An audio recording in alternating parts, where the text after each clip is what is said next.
नमस्कार। मैं धनंजय कुमार, द नागरिक में आपका स्वागत है।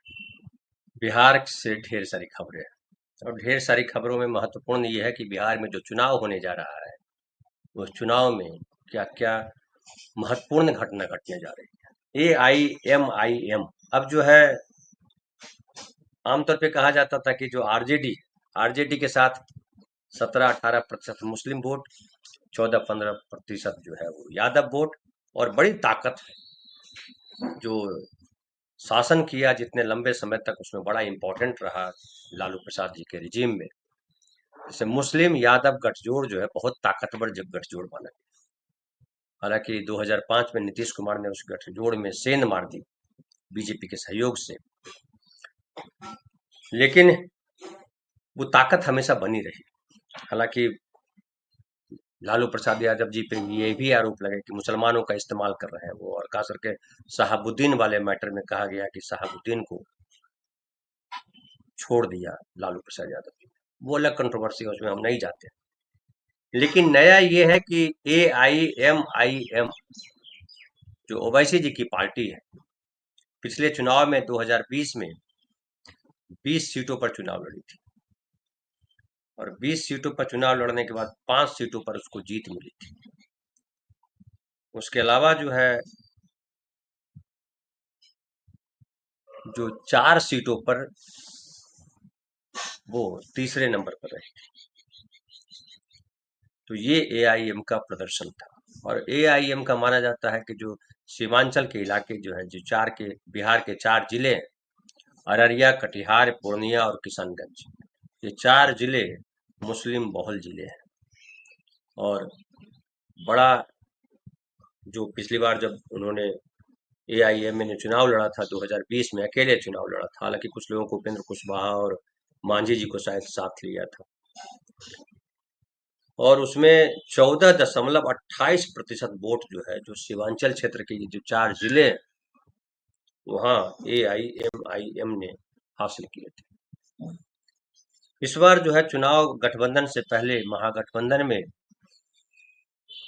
अपने आप को शामिल करने के लिए वहाँ के जो एआईएम के बिहार प्रदेश के जो अध्यक्ष हैं, उन्होंने चिट्ठी लिखी थी। अख्तर उल ईमान आरजेडी सुप्रीमो को चिट्ठी लिखी और कहा कि सेकुलर वोटों के बिखराव को रोकने के लिए गठबंधन में हमें भी शामिल किया जाए। एआईएम के जो बिहार प्रदेश के अध्यक्ष है अख्तर उल ईमान, उन्होंने पत्र लिखा था। इस पत्र पर जो है तेजस्वी यादव ने ट्विटर पे इसको शेयर किया था पत्र को, और लोगों से राय मांगी थी। हालांकि मैंने देखा लोगों की राय का कोई मतलब नहीं, कोई गाली दे रहा है, कोई कुछ कर रहा है, कोई कुछ कर रहा है। एक तो दिक्कत ये है कि जो भक्त जन है या कहिए कि जो विरोधी है, वो दोनों गालियों के सिवा कुछ नहीं जानते हैं। चेतना स्तर पर शून्य। वो उनको मन करता है हम किसको समर्थन कर दें तो हाँ कर दें, क्यों विरोध कर रहे हैं, क्यों समर्थन कर दे रहे हैं, इसका कोई विश्लेषण नहीं होता, और वही लोग सबसे ज्यादा गालियां देते हैं। तो अब हुआ ये है कि जो उन्होंने कहा, अख्तर उल ईमान ने उसको खारिज कर दिया आरजेडी, और आरजेडी ने कहा कि आप न लड़ें, ये सबसे बड़ी मदद होगी जो सेकुलर वोटों हैं उसको एक जगह रखने में।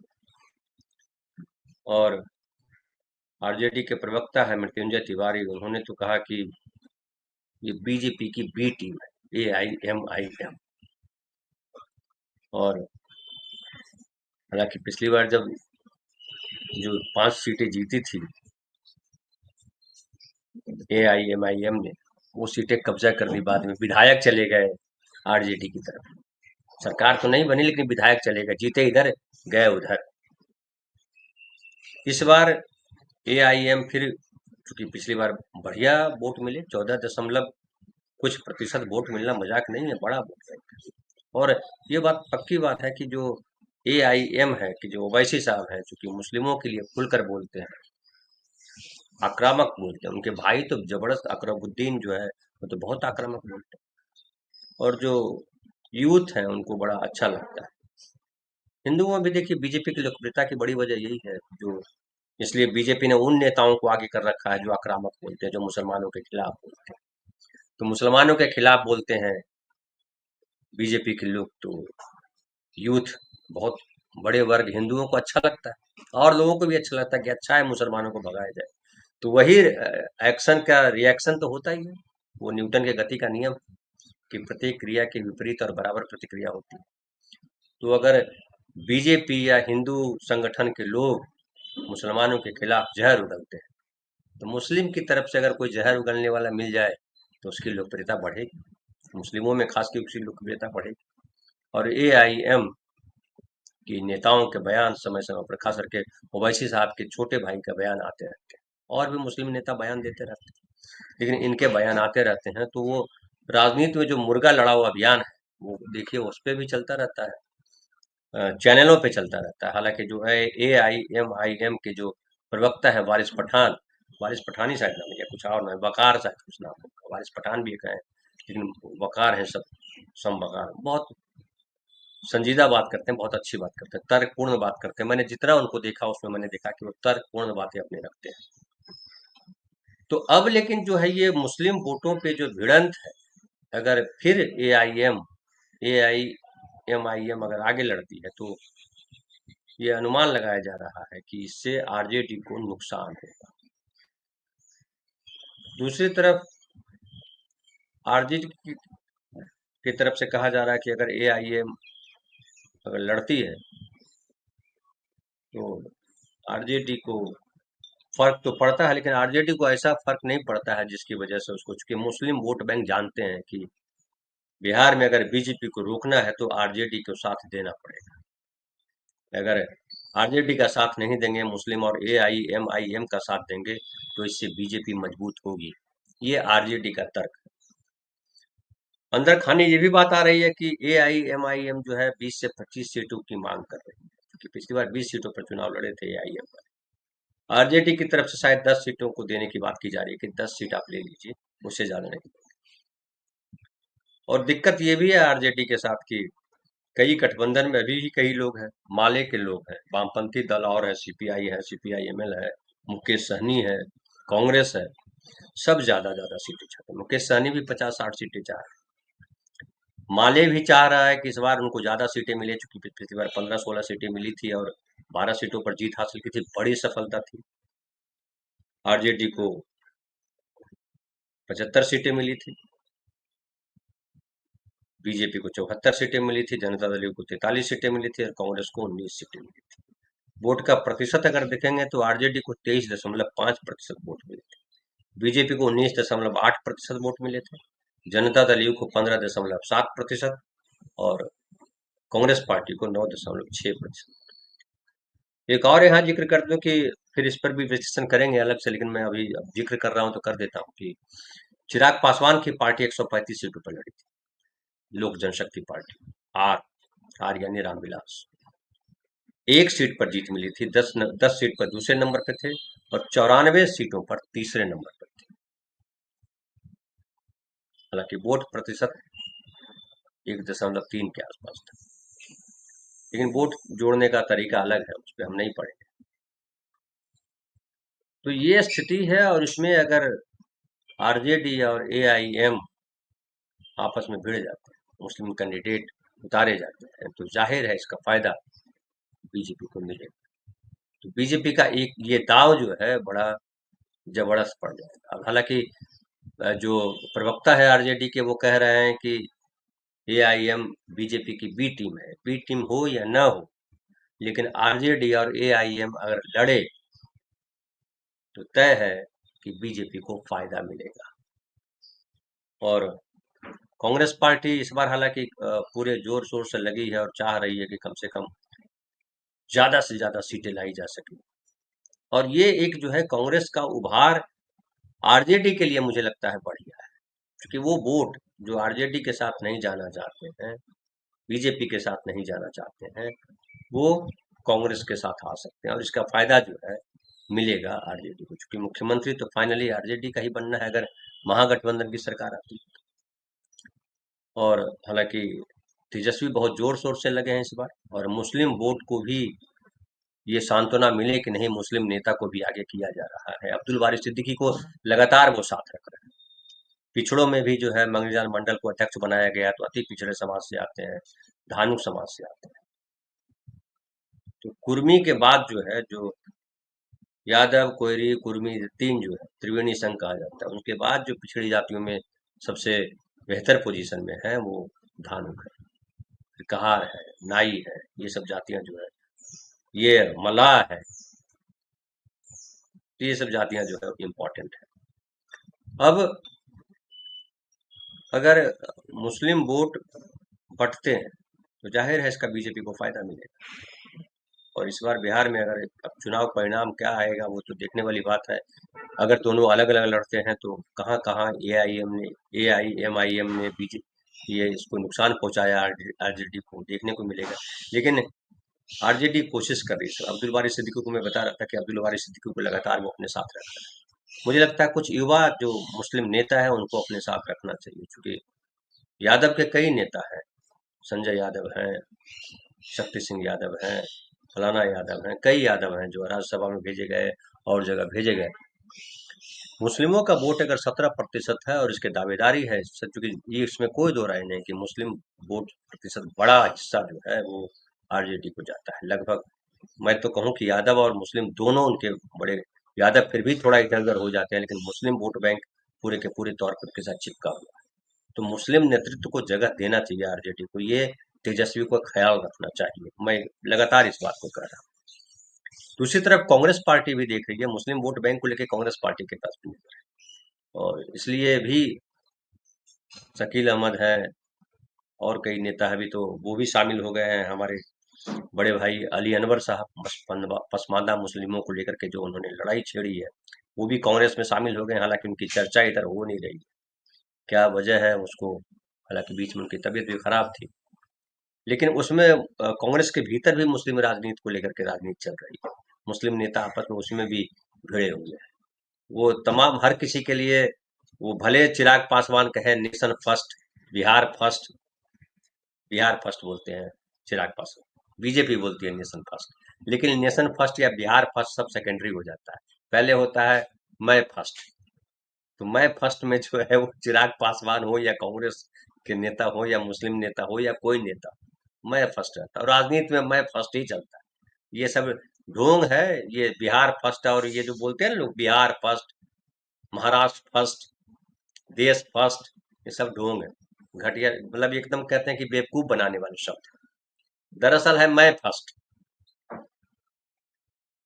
और हम मैं जो है, मैं है स्वार्थ है, लेकिन वो हम में बदल देते हैं और कहते हैं कि हम देश के लिए कर रहे हैं, आप हमारा साथ दीजिए। और जब साथ दे देते हैं लोग, तो फिर जो है वो उनको उनके अधिकार कैसे कट किए जाए, कैसे कहाँ कहाँ से कमीशन लिया जाए। तो योजनाओं से पैसे मिलते हैं नेताओं को, पैसे मिलते हैं पुलिस स्टेशनों से, पैसे मिलते हैं सड़क बनाने वालों से, पैसे मिलते हैं और जगहों से, और वो पैसे जो है वो वहां तक पहुंचते हैं। मुझे लगता है मैं कोई नई बात और कोई बड़ी बात नहीं कह रहा हूँ, आप सब लोग भी जानते होंगे, लेकिन लोग इसको कहने से हिचकते हैं। सच स्वीकार करना बड़ा कठिन काम। हमारे यहाँ झूठ को एकदम बड़ा बढ़िया तरीके से पेंट करके रखा जाता है और कहा जाता है यही सच है।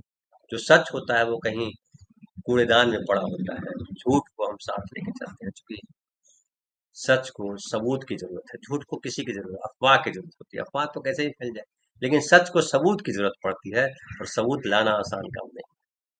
जो सबूत लाए जाते हैं उसको झुटला दिया जाता है। आप जानते हैं, गवाह जो है सामने मर्डर होता है, देख रहा है किसने मारा है, सब जान रहे हैं, वकील भी जानते हैं, जज भी जानते हैं सच क्या है, लेकिन सबूतों के आधार पर फैसला होता है। और सबूत कहते हैं कि ये जो अभियुक्त है उनके खिलाफ कोई ऐसे सबूत नहीं है जिसके आधार पर उनको सजा दी जाए, इसलिए वो बाइज्जत बरी किए जाते हैं, और वही बाइज्जत बरी किए हुए लोग संसद में आधी संख्या में पहुंच जाते हैं।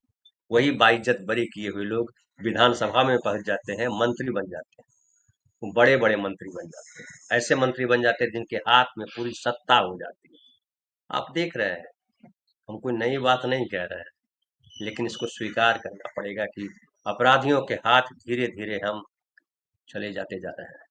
अपराधी कई भेष में, एक अपराधी हैं जो क्रिमिनल जिनको कहते हैं हम लोग कि वो अपराधी है, उस पर मर्डर के चार्ज हैं, उस पर लूट के चार्ज हैं, उस पर दूसरे चार्जेस हैं। वो कितने साल जेल में रहा है, अभी भी जेल में बंद है, कितने मामलों में भगोड़ा है। एक वो अपराधी होते हैं, एक अपराधी होते हैं जो नौकरशाही में घुसे हुए होते हैं, जो सैलरी तो लेते हैं सरकार से, लेकिन वो काम करते हैं किसी और के लिए और अरबों रुपए जमा कर लेते हैं। एक वो भी अपराधी है। एक अपराधी वो भी है जो राजनीति में होते हैं, जो कहते हैं नेशन फर्स्ट, बिहार फर्स्ट, फलाना फर्स्ट, लेकिन उनके ऊपर भी कई तरीके के अपराध होते हैं, इल्जाम होते हैं, और अपने लाभ के लिए कहाँ से पैसा आएगा वो तमाम खेल कर, क्योंकि ये मैं बार बार कहता हूँ कि ये चुनाव लड़ने में बहुत पैसा खर्च होता है भाई। चुनाव लड़ना कोई सड़क पे बस से कहीं जाना नहीं है, बहुत महंगा होता है चुनाव, बहुत रैलियां करनी पड़ती है, आम आदमी के बीच जो है चुनाव के समय पैसा बांटना पड़ता है, हेलीकॉप्टर से उड़ना पड़ता है, बड़ी बड़ी रैलियां करनी पड़ती है, उसके लिए पैसा कहाँ से आएगा? ये हम नागरिकों को विचार करना चाहिए इस पर कि ये पैसा जो आता है वो कहाँ से आता है, और जो पैसा लगाता है वो क्यों लगाता है। इसलिए कई बार आपने सुने होंगे टिकट बेचने के आरोप लगते हैं पार्टियों पे, कि फलानी पार्टी ने राज्यसभा का टिकट बेच दिया। यहाँ तक कि जो केजरीवाल साहब आए थे कह के कि भ्रष्टाचार को हम निपटा ही देंगे, उनकी पार्टी पे भी आरोप लगा कि राज्यसभा के टिकट उन्होंने बेचे। तो राज्यसभा का टिकट बिकते हैं, लोकसभा के टिकट बिकते हैं, विधानसभा के टिकट बिकते हैं, विधान परिषद के टिकट बिकते हैं, वोट खरीदे और बेचे जाते हैं। वो नेता भी खरीद लेते हैं, और हम आप भी, कोई दारू पे बिक रहा है, कोई जाति के नाम पर बिक रहा है, कोई धर्म के नाम पर बिक रहा है, तरह तरह से हम बिक रहे हैं। अपने मुद्दों पर हम वोट नहीं देते। मुद्दा क्या है आम नागरिक का? सरकार से अपेक्षा क्या होती है आम नागरिक को? सरकार से अपेक्षा होती है कि आप बेहतर स्वास्थ्य व्यवस्था कीजिए, बेहतर शिक्षा व्यवस्था कीजिए, महंगाई को नियंत्रण कीजिए, कानून व्यवस्था का राज स्थापित कीजिए। ये हमारे मुख्य मुद्दे हैं। हम इस पर वोट नहीं देते हैं। विकास पे लोग कहते हैं, नेता लोग कहते हैं अरे विकास पे वोट मिलता है जी, कितना भी विकास कर दीजिए कोई वोट वोट नहीं मिलता है। और नीतीश कुमार बिहार में बहुत उदाहरण के तौर पर पेश किए जाते हैं। बहरहाल मैं बहुत अंदर नहीं जाऊंगा अभी, 18 मिनट हो ही चुका है। अब चिराग पासवान पे थोड़ी बात करते हैं। चिराग पासवान जी ने कह दिया है कि हम 243 सीटों पर लड़ेंगे। हेडिंग बन गई, 243 सीटों पर लड़ेंगे। और वो कह रहे हैं कि लेकिन 243 सीटों पर लड़ने का मतलब ये नहीं है एनडीए में हम रहेंगे। एनडीए लड़ रहा है तो हम 243 सीटों पर लड़ रहे हैं, मतलब वो साहित्य की भाषा बोल रहा है ना। वो सीधे सीधे वाली बात नहीं कह रहे, थोड़ा घुमा के कह रहे हैं कि 243 सीटों पे हम लड़ रहे हैं, मतलब अपने जो उनके वोटर हैं, पिछली बार उनको 5 से 6% वोट मिले थे, तो वो कह रहे हैं कि मुझे अभी फिर देखना पड़ेगा कितने वोट मिले थे, यही आसपास वोट मिले थे उनको, चिराग पासवान जी। खैर मैं अगर अभी कंफ्यूज हो गया हूँ, मैं आपको फिर क्लियर कर दूंगा किसी समय पे। चिराग पासवान जी को मेरे सामने है ही, मैं अभी बता देता हूँ कितने वोट मिले थे चिराग पासवान जी। लोक जनशक्ति पार्टी, उनको वोट मिले थे कुल 5.8% वोट कहा जाता है। अच्छा वोट मिला था। तो 243 सीटों पे लड़ रहे हैं और कह रहे हैं कि हम एनडीए के साथ। पिछली बार जब लड़े थे तो एनडीए से अलग हो गए थे कहने के लिए, और जो नीतीश कुमार है उनके खिलाफ, जहां जहां नीतीश कुमार लड़ रहे थे, उनकी पार्टी लड़ रही थी, वहां वहां अपने कैंडिडेट दिए, अपना भी बेड़ा गर्क किया और नीतीश कुमार का बेड़ा गर्क किया। अपना बेड़ा गर्क कम किया था क्योंकि बीजेपी के हनुमान बन गए थे बीजेपी ने। हालांकि बीजेपी ने बहुत उनको ये किया, कहा गया कि वो नीतीश कुमार के दबाव में किया बीजेपी ने। अब पता नहीं किसके दबाव दबाव में कौन किया, मुझे नहीं मालूम। मैं, आप लोग जानते हैं, मैं क्या बोलूं, मैं नहीं मालूम मतलब, मुझे नहीं मालूम मतलब, मैं क्या बताऊं। तो वो जो है बड़ा इम्पोर्टेंट है। और अब चिराग पासवान जो है जब 243 सीटों पर बोल रहे हैं, तो वो कह रहे हैं कि हम हर जगह हम लड़ रहे हैं, मतलब अपने वोटर से कह रहे हैं। लेकिन नीतीश कुमार जो है, जो पिछली बार उनके साथ धोखा हुआ था, तो वो जो है उनकी पार्टी के लोग इस बार फिर लग रहा है कि चिराग पासवान कोई खेल करेंगे। एक बड़ा चर्चा भी हुई थी कि चिराग पासवान जो है वो से मंच पर ही पूछ दिया था नीतीश कुमार ने कि क्या इरादा है, इस बार फिर लड़ोगे? तो वो है, और वो बड़ा फूंक फूंक कर कदम जेडीयू रख रही है। जेडीयू को ये भी पता है कि इस बार बीजेपी भी जो है उनका गला मरोड़ने में वहां तो बहुत पहले मरोड़ दिया था, गला मरोड़ने में लगे।